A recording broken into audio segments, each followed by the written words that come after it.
Road ప్రమాదంలో మృతి చెందిన స్వర్ణకారుడు మాదాబత్తుల సత్తిబాబు కుటుంబానికి న్యాయం చేయాలని కోరుతూ అతని కుటుంబ సభ్యులు పలు యూనియన్లు సంఘాల నాయకులు రాస్తారోకో నిర్వహించారు. అంబేద్కర్ కోనసీమ జిల్లా మండపేటకు చెందిన సత్తిబాబు మండపేట రథం సెంటర్లో రోడ్డు దాటుతుండగా సుమన్ అనే వ్యక్తి అతివేగంగా నిర్లక్ష్యంగా మోటారు సైకిల్ నడుపుతూ వచ్చి ఢీకొట్టాడు. దీంతో తీవ్ర గాయాల పాలైన సత్తిబాబును ప్రభుత్వ ఆసుపత్రికి తరలించగా చికిత్స పొందుతూ మృతి చెందాడు. కాగా సుమన్ పోలీస్ కేసు పెట్టారని తెలియడంతో మృతిని బంధువులు, స్నేహితులు, బంగారు వర్తకులు, స్వర్ణకారులు మృతదేహంతో కలువ పువ్వు సెంటర్లో ఆందోళనకు దిగారు. మండపేట మున్సిపల్ చైర్పర్సన్ పతివాడ రాణి రాస్తారోకో వద్దకు చేరుకుని బాధితులకు న్యాయం చేయాలని డిమాండ్ చేశారు. హైదరాబాద్లో ఉన్న ఎమ్మెల్యే వేగుళ్ల జోగేశ్వరరావు బాధితులకు న్యాయం చేయాలని పోలీసులకు ఫోన్లో ఆదేశించారు. బాధితులకు న్యాయం చేస్తామని సిఐ సురేష్ హామీ ఇవ్వడంతో వారు ఆందోళన విరమించారు.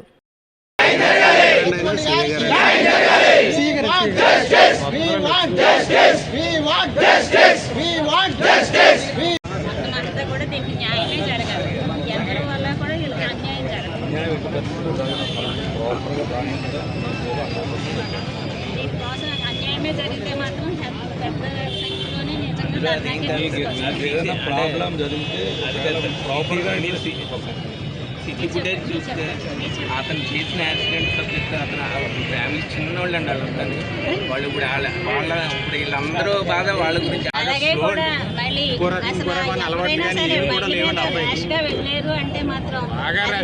సార్ ఈ రోడ్డు చాలా దారుణం సార్. ఈ రోడ్లో చాలా వరస్ట్ గా తిప్పుతారండి బళ్ళు.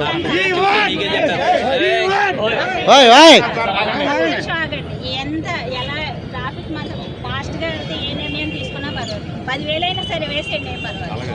ఆ విషయంలో మాత్రం రూల్స్ కరెక్ట్గా ఉండాలి. ఇక్కడ మనకి పోలీసులు పెట్టినా కానీ పక్క కొంటున్నారు, అలా కాదు.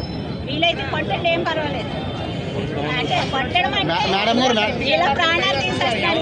కుటుంబానికి మేడం గారు కొద్దిగా 4 స్పీడ్ బ్రేకర్లు ఉన్నాయండి, ఒక 4 స్పీడ్ బ్రేకర్లు ఉన్నాయండి. ఇప్పుడు స్పీడ్ బ్రేకర్ లో వస్తారు, ఇంకా పడిపోతారు. దానికైనా మనమే చేసినట్టు అవుతుంది. చెప్తున్నాను కదా, ఖచ్చితంగా ఇన్వెస్టిగేషన్ చేస్తాం. ఖచ్చితంగా కనీసం అలా